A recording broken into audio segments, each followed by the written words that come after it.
Shadows episode 4, सपना या हकीकत।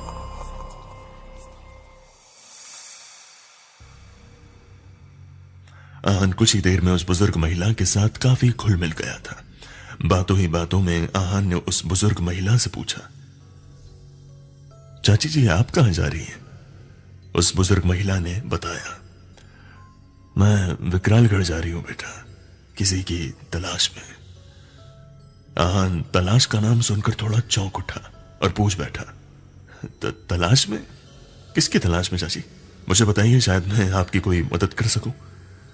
वो बुजुर्ग औरत ने आहान की तरफ प्यार से निहारा और मुस्कुराते हुए बोली, इसलिए तो यहां आई हूं ताकि तुम मेरी मदद कर सको। ये कहकर वो थोड़ा रुकी और अपनी राम कहानी सुनाना शुरू किया। मैं तुम्हें जो कहानी सुनाने जा रही हूं वो कहानी बिल्कुल सच है और विकरालगढ़ से जुड़ी है। मेरा बेटा पीयूष बड़ा नेक दिल लड़का था। वो औरों की तरह नहीं था। पीयूष 14 साल का था तब उसके पिता का देहांत हो गया। ये घटना उनकी मौत से कुछ समय पहले की है, जब उनके सिर पर विकरालगढ़ जाने का भूत सवार हुआ। क्या करते थे आपके पति? आहान ने बीच में टोकते हुए कहा। उसके पापा भोपाल के रेलवे स्टेशन में चाय और पानी बेचा करते थे और फिर एक दिन वो घर आए और कहने लगे, मैं इतनी मेहनत करता हूं पर मुझे वो मुनाफा नहीं मिलता जो मुझे मिलना चाहिए, इसलिए मैं विकरालगढ़ जा रहा हूं। वहां मुझे मेरे दोस्त ने बुलाया है। वहां पर हर मजबूर इंसानों की किस्मत खुल जाती है। मैंने उन्हें बहुत रोका पर वो नहीं माने और चले गए।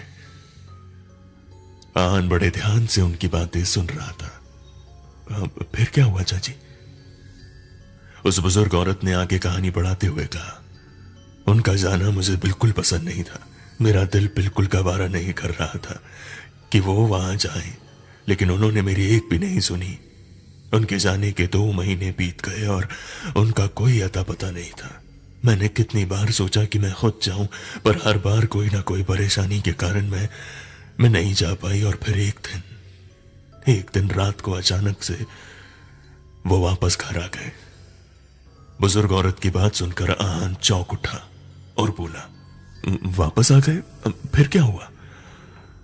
आहान के सवाल पर वो बुजुर्ग औरत शून्य में देखने लगी, जैसे उस घटना को फिर से घटते हुए देख रही हो। आप आ गए? वो बुजुर्ग औरत अपने पति को सामने देख हैरान हो उठी। उसके पति ने मुस्कुराते हुए जवाब दिया, हाँ मैं आ गया, और अकेले नहीं आया हूं। ये देखो, ढेर सारे पैसे अपने साथ लाया हूं। वो पैसे उन्होंने मेरे हाथों में रखे और अंदर अपने बेटे पीयूष से मिलने चले गए। उस समय पीयूष सो रहा था। मैं बहुत खुश थी। एक तो ये घर आए, दूसरा मेरा डर अब खत्म हो गया था।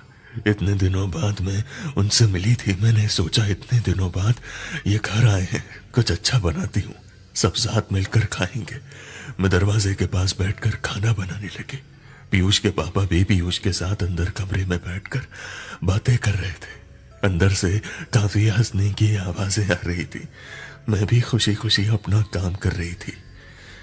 तभी अचानक से उसके पापा की चीखने की आवाज आई। मैं भागती हुई अंदर पीयूष के कमरे में गई। मैं हैरान थी। मैंने देखा पीयूष अपने बिस्तर पर सो रहा था। मैंने इधर उधर देखा पर पीयूष के पापा वहां मौजूद नहीं थे। मैंने घर का हर कोना कोना देख लिया पर वो मुझे कहीं नजर नहीं आए। घर की सारी खिड़कियां बंद थी, दरवाजे भी बंद थे। बाहर जाने का सिर्फ एक ही रास्ता था और वहां मैं बैठकर खाना पका रही थी। दरवाजा अंदर से बंद था। न कोई अंदर से बाहर गया था और ना ही कोई बाहर से अंदर आया था। तभी वो औरत एकदम से चुप हो गई। उसकी चुप्पी देखते हुए आहान की उत्सुकता बढ़ने लगी। अब फिर क्या हुआ चाची? वो औरत आहान की तरफ देखते हुए कहने लगी, मैं पूरी रात में जागती रही। हर जगह मैंने उनको खोजा। उनके दोस्तों के पास गई जहां वो अक्सर जाया करते थे, पर सबने एक ही बात कही, उनसे उन लोगों को मिले 2 महीने हो चुके हैं। मैं पूरी तरह से थक गई थी। वापस घर आई। जब सवेरा हुआ तो पीयूष मेरे पास आया। मुझे रोते हुए देख मुझसे सवाल करने लगा, माँ आप क्यों रो रही हो? क्या हुआ? मैंने उसे बताया उसके पापा कहीं चले गए। वो ये बात सुनकर हैरान हो गया। क्या क्या कल रात पापा घर आए थे? मैं उसकी बातें सुनकर चौंक गई।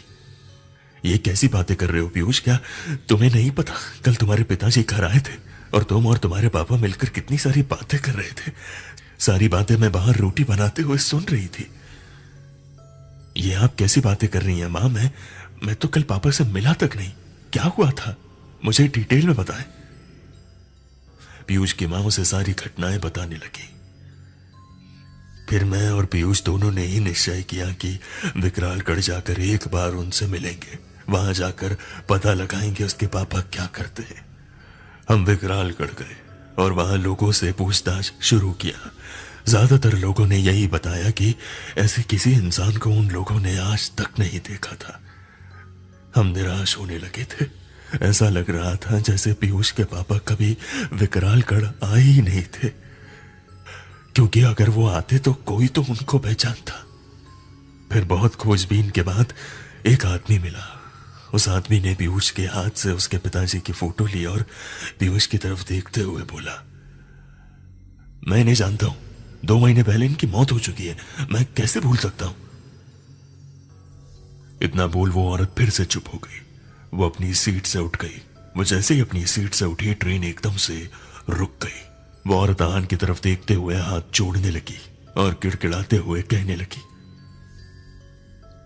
बेटा तुम मेरी मदद कर सकते हो, मेरी मदद करोगे ना मेरे बेटे को खोजने में? आहान हैरान था। उसे समझ नहीं आ रहा था कि वो उस औरत को क्या जवाब दे। फिर भी वो उस औरत की उम्मीद नहीं तोड़ना चाहता था, इसलिए उसने जवाब देते हुए कहा, हाँ मैं आपकी मदद करूंगा, जरूर करूंगा, पर पहले ये बताइए मैं ऐसा करूंगा कैसे? आपकी मदद करने के लिए मुझे क्या करना होगा? आप मुझे बताइए। अभी इससे पहले कि वो बुजुर्ग औरत कोई और जवाब देती तभी कुछ जोर की आवाज हुई, जैसे किसी ने उसके कान के पास आकर जोर से सीटी बजाई हो। उस आवाज से आहान की आंखें खुल गई और वो हैरानी से सामने देखने लगा। उसके सामने रेलवे पुलिस के कुछ लोग खड़े थे, जिनमें से एक लगातार सीटी मारे जा रहा था। उसे देखकर आहान हड़बड़ा कर खड़ा हो गया और इधर उधर देखने लगा।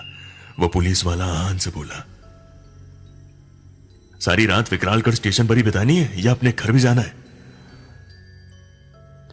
पुलिस वाले की बात सुनकर आहान को जैसे बिजली का झटका लगा। आहान उस समय प्लेटफॉर्म पर था। उसने अपने आसपास देखा तो एकदम से हैरान हो गया। वो अभी प्लेटफॉर्म नंबर 2 पर ही था। पर हैरानी की बात कुछ और थी। उसकी हैरानी का कारण विकरालगढ़ था। इस वक्त वो भोपाल नहीं बल्कि विकरालगढ़ के प्लेटफॉर्म पर खड़ा था। ये विकरालगढ़ स्टेशन है? आहान ने डरते हुए सवाल किया। जवाब में रेलवे चौकी पुलिस वालों में से एक ने उसे बताते हुए कहा, हाँ ये विकरालगढ़ स्टेशन ही है और तुम पिछले 1 घंटे से इसी प्लेटफॉर्म पर सो रहे हो, इसी प्लेटफॉर्म नंबर 2 पर। बहुत जगाने के बाद अब जाकर तुम जागे हो। आहान परेशान सा हो गया। उसे याद ही नहीं आ रहा था कि वो कब विकरालगढ़ पहुंचा। क्या वो सच में विकरालगढ़ घर पहुंच चुका था या फिर से ये कोई सपना था? उसे समझ ही नहीं आ रहा था कि ये सब उसके साथ क्यों हो रहा है। उसे जगाने के बाद वो पुलिस वाले वहां से चले गए और वो वहीं बैठकर सोचने लगा कि आखिर ये सब हो क्या रहा है। तभी अचानक उसे कुछ याद आया और वो अपना फोन निकाल कर चेक करने लगा। अपना मोबाइल देखते ही वो अपना सिर पकड़कर बैठ गया। ये जो कुछ भी हो रहा है मेरे साथ, ये सपना नहीं था। अगर ये सपना था तो फिर हकीकत क्या है? मैं कहां पर हूं? तभी उसके कानों में एक आवाज गूंज उठी, जो सपना है वही हकीकत है, जो हकीकत है वो एक छलावा है। अपनी मंजिल की तरफ आगे बढ़ो।